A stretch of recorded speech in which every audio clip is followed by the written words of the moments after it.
Chodavaram YSRCP party కార్యాలయంలో మాజీ deputy CM Budi ముత్యాల నాయుడు మరియు మాజీ గవర్నమెంట్ విప్ మరియు చోడవరం శాసనసభ్యులు కరణం ధర్మశ్రీ కలిసి రాష్ట్ర ముఖ్యమంత్రి చంద్రబాబు నాయుడు ఎలక్షన్ ప్రచారానికి ముందు ప్రజలకు చెప్పిన హామీలన్నీ చేయకుండా జనాలకు టోపీ పెట్టి మోసం చేస్తూ ఉన్నారని, అలాగే అసెంబ్లీ బడ్జెట్ సమావేశంలో ప్రజలకు ఉపయోగపడిన బడ్జెట్లు ఇస్తున్నారని చంద్రబాబు నాయుడు చెప్పిన సూపర్ 6 అన్ని అబద్దాలేనని, అవి సూపర్ 6లు కాదు, ప్రజలకు శిక్షలని వారి మాటల్లో చెప్పడం జరిగింది. ఒక ప్రజాస్వామ్యబద్ధంగా ప్రజల ద్వారా ఎన్నుకోబడినటువంటి ప్రభుత్వం ఏ స్థాయిలో మాట నిలబెట్టుకోవాలి అనేది ఆయన చేసి చూపించారు. ఈరోజు 6 మాసాల వరకు మేము నోరు విప్పలేదు.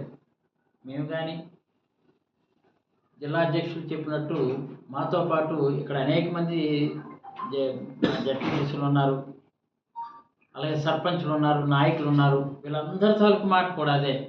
సీనియర్ నాయకులు ఉన్నారు, వాళ్ళందరి తాలూకు మాట ఉద్దేశం కూడా అదే. ఈ 6 మాసాల్లో సూపర్ 6 పెడతారు, సూపర్ 6 అన్నారు కదా, నెలకో పథకమైనా పెడతారు, 6 పథకాలు వాళ్ళు అమలు చేస్తారు అని చాలామంది అమాయకులైనటువంటి ప్రజలు ఆ రోజు మిమ్మల్ని నాయకులుగా చేసి ఈరోజు మిమ్మల్ని ఆ స్థాయిలో కూర్చోబెట్టారు. కూటమి ప్రభుత్వం అయినట్టు చంద్రబాబు కానీ, పవన్ కళ్యాణ్ కానీ, లేదా బీజేపీ సభ్యులు కానీ, కూటమిగా ఉన్నటువంటి వాళ్ళందరూ కూడా ఒక్క పథకం అంటే ఒక్క పథకం సరైన పథకం మీరు అమలు చేసినటువంటి దాఖలాలు లేవు. ఆ రోజు మేము ఇచ్చినటువంటి 3000 పెన్షన్ని కాస్త 1000 రూపాయల పెన్షన్ పెంచారు. అది మీరు వచ్చినా మేము వచ్చినా సరే ఇవ్వక తప్పదు, మాట ఇచ్చాం కదా. కానీ సూపర్ 6లో పెట్టినటువంటి ఇందాక నాయకుడు చెప్పారు, సిలిండర్స్ విషయంలో అవ్వచ్చు, లేదంటే 18 సంవత్సరాలు దాటినటువంటి వాళ్ళ నుంచి 59 సంవత్సరాల వరకు 1500 రూపాయలు ఇస్తానని అవ్వచ్చు, లేదా ఫ్రీ బస్ అవ్వచ్చు, అనేక పథకాలు 6 పథకాలు అన్నారు. ఒక్క పథకమైనా సరే మీరు అమలు చేసినటువంటి దాఖలాలు ఉన్నాయా? అది మీడియా ముఖంగా మేము ప్రశ్నిస్తున్నాం. అందుకని ఒకడు మాట ఇచ్చి మాట ఫెయిల్ అయితే ఆయన మీద 420 కేసు పెట్టాలా లేదా? 420 గాడు కానీ 840 గాడిని కానీ మనం అనుకోవాలనుకుంటే ఎవరిని అనుకుంటామో ఎవరు ప్రత్యేకించి చెప్పక్కర్లేదు. ఈరోజు ప్రజలకి ఇచ్చినటువంటి మాట నిలబెట్టుకోకుండా మోసం చేసినటువంటి మోసకారిపై కేసు పెట్టాలి. ఆ మోసకారి ఎవరు? అధికారంలో ఉన్నటువంటి ఈ కూటమి నాయకులు. మరి 420 కేసు మీ మీద ఎందుకు పెట్టకూడదు? అదే నన్ను మా నాయకుడు జగన్మోహన్ రెడ్డి గారు కూడా ప్రశ్నించారు. ఒక్కటైనా ఆ రోజు ఈరోజు నిజంగా నువ్వు సూపర్ 6 అమలు చేస్తే సంవత్సరానికి 75 లక్షల దగ్గర 75 లక్షల కోట్లు ఇక్కడ నువ్వు పెట్టాలి. 75,000 కోట్లు, క్షమించాలి, 75,000 కోట్లు. అంటే 5 సంవత్సరాలకు సుమారు 4 లక్షల కోట్ల దగ్గర నువ్వు పెట్టాలి. మేము 2,70,000 కోట్లతో అమలు చేసి చూపించాం ఏ పథకాలు శాచ్యురేషన్ మోడ్లు. నువ్వు శాచ్యురేషన్ మోడ్లో ఇవ్వమని మేము అడగట్లే. నువ్వు ఇస్తానని ఏదో అయితే మాట ఇచ్చో మాట నిలబెట్టుకో చాలు. మాట నిలబెట్టుకోకపోగా మాట్లాడితే ఆ రోజు ఏంటి అమ్మో అప్పులు చేశాడు అని చెప్పి ఓజలు కొట్టి 14 లక్షలు అప్పులు అయిపోయింది ఆంధ్ర రాష్ట్రం, అప్పుల ఆంధ్రప్రదేశ్, అప్పుల రత్నగా బిరుదివ్వాలి జగన్మోహన్ రెడ్డికని నానా రకాల యాగి చేశారే. నిన్న బడ్జెట్లో చెప్పు కేవలం 6,45,000 కోట్లు అప్పు ఉందని ఎలా చెప్పగలిగావు? అంటే ఆ రోజు ప్రజలను మోసం చేయడం కోసం 14 లక్షల కోట్లు అప్పులు చేసామని ఆ రోజేమో మా మీద ఇష్టారాజ్యంగా మీడియాని, ఎల్లో మీడియాని అడ్డం పెట్టుకొని చేసినటువంటి పరిస్థితులు ఉన్నాయి. ఈ రోజేమో నేను బడ్జెట్లో లిఖితపూర్వకంగా నువ్వే యాక్సెప్ట్ చేసావు కేవలం 6,45,000 కోట్లు మాత్రమే. ఆ రోజు మేము సంవత్సరానికి 42,000 కోట్లు అప్పు తెస్తే అప్పు తెచ్చిన దాన్ని పేద లక్షలు సంవత్సరానికి 2 లక్షల పైన అప్పులు చేసినట్టు 3 లక్షల కోట్లు అప్పులు చేసినట్టు మీరు పెట్టారు. మేము అంతా అమలు చేసినంత కూడా మేము చేసినంత నువ్వు 2,50,000 కోట్లతో మాకు అప్పచెప్తే దానికి అదనంగా మేము 6 లక్షల కోట్లు 5 సంవత్సరాల్లో కూడా మనం ఏంటంటే వ్యవస్థలన్నీ కూలిపోయాయి, కుప్పకూలిపోయాయని చెప్పేసి ఉద్దేశంతో మేము ఏం చేసామంటే కేవలం 6 లక్షల కోట్లు మాత్రం అప్పు చేస్తే 14 లక్షల కోట్లు అప్పు చేసినట్టు ప్రచారం చేసాం. మరి ఇన్ని అబద్ధాలు అన్నప్పుడు అబద్ధాలు అన్నటువంటి కూటమి నాయకులపై 420 కేసులు పెట్టాలో లేదో ఈ సందర్భంగా చెప్పాలి. ఇదే విషయాన్ని మేము ప్రశ్నిస్తే, ఇదే విషయాన్ని సోషల్ మీడియా ద్వారా ప్రశ్నిస్తే 640పై నువ్వు 41 నోటీసులు ఇవ్వకున్నా 640 మందిపై నువ్వు నోటీసులు ఇష్యూ చేసి 48 మందిని నువ్వు అరెస్ట్ చేస్తావా? అంటే ప్రశ్నించకూడదు. నువ్వు ఇది ఎలా ఉందంటే క్రికెట్ మ్యాచ్ జరుగుతూ సూపర్ 6 అని చెప్పి నువ్వే ఎంపైర్వి, నువ్వే బౌలర్వి, నువ్వే బ్యాట్స్మెన్వి, అన్నీ కూడా క్లీన్ బౌల్డ్ అయిపోయినావు. ఫస్ట్ మంత్కే క్లీన్ బౌల్డ్ అయిపోయావు. క్లీన్ బౌల్డ్ అయిపోయినా సరే మళ్ళీ లేదు నేను క్లీన్ బౌల్డ్ రావలేదు నువ్వు బ్యాటింగ్ చేస్తుంటే నిన్నేమనుకోవాలి? అది బ్యాటింగ్ అనాలా, ప్రజలకు ఇచ్చినటువంటి చీటింగ్ అనాలా? నీ రేటింగ్ ఎంత పడిపోయిందో క్లియర్గా తెలిసిపోతుంది, క్లియర్గా ప్రజల్లో ప్రజాస్వామ్యబద్ధంగా. అందుకే నేను అంటున్నాం అనమాట. ఇంతవరకు 6 మాసాల్లో మేము నోరు విప్పుకున్న 6 మాసాల తర్వాత నన్ను మా నాయకుడు చెప్పాడు, నీకు దమ్ము ధైర్యం ఉంటే కేసులు బనాయిస్తే మా నాయకుడి దగ్గర నుంచి మొదలు పెట్టమని అన్నారు. మేము కూడా చెప్తున్నాం.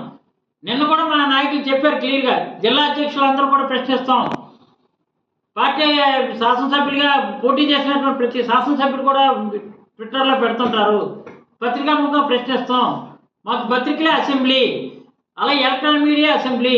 దాని ద్వారా అసెంబ్లీలో మేము ప్రశ్నించవలసింది మేము పత్రికాముఖంగా ప్రశ్నిస్తున్నాం. ఎందుకంటే ఇందాక మీరు ఒక మాట అడిగారు, 40% ఓట్లు వేశారు మాకు. 40% ఓట్లు వేసినప్పుడు 40% ప్రజలు మా వెనకాల ఉన్నారని తెలిసినప్పుడు ప్రతిపక్షం లేకుండా నీ అంతా నువ్వు తెలుగుదేశం కార్యాలయంగా అసెంబ్లీని ఆడుకుంటూ అసెంబ్లీని ఏమో అక్కడక్కడ ప్రతిపక్షం లేకుండా మీ దాకా డబ్బా మీరే కొట్టుకుంటూ పసలేనే అది తెలుగుదేశం పార్టీ కార్యాలయం అనాలా, అసెంబ్లీ అనాలా? ఒకసారి ఆలోచించమంటున్నాను మీడియా ముఖంగా. ఎందుకంటే ప్రతిపక్షం ఉంటే దానికి ఒక అందం. ప్రతిపక్షం ప్రశ్నిస్తే నీ మాటకి వ్యాలిడిటీ ఉంటుంది, లేదు ప్రశ్నించినటువంటి దానికి నీ వివరణ ఇచ్చుకోవడానికి నీకు అవకాశం ఉంటుంది. ప్రతిపక్షం లేకుండా మీరు రాకూడదు, మీకు ప్రతిపక్ష హోదా ఇవ్వము అని అంటే మరి అందుకనే నిన్న మా నాయకులు ఎల్ఓపిగా ఉన్నటువంటి బొత్స సత్యనారాయణ గారు విధానసభలో అడుగుతున్నారు, శాసన మండలిలో ప్రతిదీ ప్రశ్నిస్తాం. దాన్ని తిరిగి నిన్న మెక్కలాక అక్కడ లోకేష్ కానీ లేదు అంటే అక్కడ ఉన్నటువంటి మన పయ్యావుల కేసు కానీ వీళ్ళందరూ కూడా మాట్లాడలేని పరిస్థితులు కనిపిస్తున్నాయి శాసన మండలిలో. అంటే అవకాశం ఉంటుంది. ప్రతిపక్షం లేకుండా మీరు రాకూడదు, మీకు ప్రతిపక్ష హోదా ఇవ్వము అని అంటే మరి అందుకనే నిన్న మా నాయకులు ఎల్ఓపిగా ఉన్నటువంటి బొత్స సత్యనారాయణ గారు విధానసభలో అడుగుతున్నారు, శాసన మండలిలో ప్రతిదీ ప్రశ్నిస్తాం. దాన్ని తిరిగి నిన్న మెక్కలాక అక్కడ లోకేష్ కానీ లేదు అంటే అక్కడ ఉన్నటువంటి మన పయ్యావుల కేసు కానీ వీళ్ళందరూ కూడా మాట్లాడలేని పరిస్థితులు కనిపిస్తున్నాయి శాసన మండలిలో. అంటే మా బాధ్యత మేము నిర్వర్తిస్తున్నాం. నువ్వు ప్రతిపక్షంగా గుర్తించు, ప్రతిపక్షంగా నువ్వు రికగ్నైజ్ అయ్యి. ఎందుకంటే 40% ఓట్లు మాకు వేశారు కాబట్టి మేము అసెంబ్లీలో వెళ్ళి కూర్చొని మా నాయకుడు కానీ మా నాయకుడితో ఉన్నటువంటి మిగిలిన 10 మంది శాసనసభ్యులు వెళ్ళి మిమ్మల్ని ప్రశ్నిస్తారు. నువ్వు గుర్తించుకున్నా రాకుండా మీ డబ్బా మీరే తబలా వాయించుకోవడం, మీరే హార్మోనియం వాయించుకోవడం, మీరే బాగా వాయించుకోవడం, దాన్ని చూసి మీరే పక్కపక్కన నవ్వుకోవడం అనుకుంటే అది పసలైన సభగా మారింది తప్ప అసలైన సభ అయితే మాత్రం శాసనసభ సమావేశాలు కానే కాదని మాత్రం మీడియా ముఖంగా తెలియజేసుకుంటూ, మీరు ఏదైతే ఇక్కడ ప్రశ్నిస్తున్నటువంటి సోషల్ మీడియాలో ఉన్నటువంటి పాపం సోషల్ మీడియా కొంతమంది మా వైఎస్ఆర్ చెప్పి సానుభూతి పనులు అవ్వచ్చు, లేదు న్యూట్రల్గా ఉన్నటువంటి వాళ్ళు అవ్వచ్చు, నిన్ను ప్రశ్నిస్తే దాని మీద వాళ్ళ మీద కేసులు బనాయిస్తున్నటువంటి పరిస్థితి చూస్తే ప్రజలు తీవ్రంగా ప్రతిఘటిస్తారు. డెఫినెట్గా మేము కూడా ఎవరైతే ఉన్నారో ఏ నాయకుడైనా ఏ సానుభూతి పడైనా మా వైఎస్ఆర్ పార్టీకి సంబంధించినటువంటి నాయకులు కానీ ఎవరు కూడా అధైర్యపడద్దు. పార్టీ ఎప్పుడు మీకు అండగా ఉంటుంది. మనం ప్రశ్నిద్దాం, ప్రజల పక్షాన్ని నిలుద్దాం. మనకే ప్రశ్న అయినా అసెంబ్లీ అయినా లేదంటే ప్రశ్నించవలసినటువంటి అవకాశం ఏదైనా ఉంటే ఎలక్ట్రానిక్ మీడియా ద్వారా పత్రికాముఖం ద్వారా ప్రశ్నించి మన తాలూకు సత్తాన్ని ప్రజల దృష్టికి తీసుకెళ్లి ఈ ప్రజా వ్యతిరేక కార్యక్రమాలు చేస్తూ ప్రజలు మోసం చేసినటువంటి చంద్రబాబుపై కూటమి ప్రభుత్వంపై వాళ్ళ మీద 420గా భావించేటట్టు మనం ప్రతిపక్ష పార్టీ మనం పోషించే రీతిలో మనం వెళ్దామని ఈ సందర్భంగా తెలియజేస్తూ నాయుడు ఏదైతే చెప్పారో నిజంగా చెప్తున్నాం. 5 ఏళ్లలో 6 లక్షల పైబడి ఉద్యోగాలు మేము వేసాం వివిధ రంగాల్లో. 6 లక్షల ఉద్యోగాలు. నువ్వు ఇక్కడ ఉన్నటువంటి డిఎస్సి అన్నావు, డిఎస్సి కూడా అక్కడి నుంచి రోజు రోజుకి వాయిదా వేసుకుంటే వెళ్తున్నాం. 6 లక్షల ఉద్యోగాలు. కేవలం 1,34,000 ఉద్యోగాలు సచివాలయం ద్వారానే అపాయింట్ చేసాం. 58,000 ఉద్యోగాలు ఆర్టీసీ ద్వారా అపాయింట్ చేసాం. 58,000 ఉద్యోగాలు. అలాగే రిమైనింగ్ ఉన్నటువంటి వాలంటీర్లకు ఉపాధి అవకాశాల ద్వారా 2 లక్షల మందికి ఉపాధి అవకాశాలు చూపించాం. అదేం ఉద్యోగ అవకాశాలు కింద చూపించట్లే. కానీ ప్రైవేటు పబ్లిక్ సెక్టార్లో అయితే మాత్రం సుమారు మేము 6 లక్షల ఉద్యోగాల వరకు వేసాం. ఇవన్నీ ఆన్ రికార్డు. మీరు చేసినటువంటి అన్ని చూపించండి, కానీ లేకపోయిన విషయాలన్నీ కూడా మీరు చేస్తూ ప్రతిపక్షం అనేది అసెంబ్లీ రాకుండా ఏమాత్రమైనా ప్రతిపక్ష పార్టీకి అనుకూలంగా ఉన్నటువంటి వాళ్ళపై కేసులు బనాయిస్తే మాత్రం మేము చూస్తూ ఊరుకోం. మేము కూడా ఎప్పటికప్పుడు నిలదీస్తాం. కేసులు భయపడేది లేదు. మీరు ఎంత బాసులుగా ఉన్నా సరే రేపు ప్రజాక్షేత్రంలో మీరే లాస్ అయిపోయే ప్రమాదం ఉందని మాత్రం పత్రికాముఖంగా తెలియజేసుకుంటూ ఈ రోజు చేస్తున్నట్టు 40% ఓట్లు వేసినటువంటి ప్రజల్ని మనోభావాలకి వ్యతిరేకంగా మీరు ప్రవర్తిస్తున్నారు. ఎప్పటికైనా ప్రతిపక్షంగా గుర్తించి మీ అసెంబ్లీకి వన్నీ తెచ్చే విధంగా మీరు ప్రయత్నం చేయాలని కూటమి నాయకులు తెలియజేస్తూ సార్ మీ నాయకులే పారిపోయారు రాలేదు అసెంబ్లీకి అని చెప్పి ఆరోపణ చేస్తున్నారు. మేము ఇప్పటికే అసెంబ్లీ స్పీకర్ గారికి ఇన్ రైటింగ్ లో మా అధ్యక్షులు పార్టీ అధ్యక్షులు వైఎస్ జగన్మోహన్ రెడ్డి గారు ప్రతిపక్షంగా గుర్తించండి, మేము రావడానికి సిద్ధంగా ఉన్నాం. మేము కానీ నిజంగా బాయ్కట్ చేయాలనుకుంటే శాసనమండలిలో బాయ్కట్ చేద్దాం కదా. సంఖ్య లేదంటున్నారు కదా. సంఖ్య లేకపోయినా మాకు 40% ఓట్లు వేసారు. మీరు అడిగారు కదా 40% ఓట్లు వేసారు కాబట్టి ప్రజలు మా వైపు కూడా 40% ప్రజలు ఉన్నారు కాబట్టి అక్కడికి వెళ్ళి మేము ప్రశ్నించే అవకాశం ఉంటేనే ఆ సభకు కూడా గౌరవం ఉంటుంది కాబట్టి ప్రతిపక్షం గుర్తించమన్నారు. లేకపోతే ప్రతిపక్షం లేకపోతే ఇంకెలా ఉంటుంది చెప్పండి. అంతా స్వపక్షం అయితే ఇంకా అసెంబ్లీ ఎందుకు?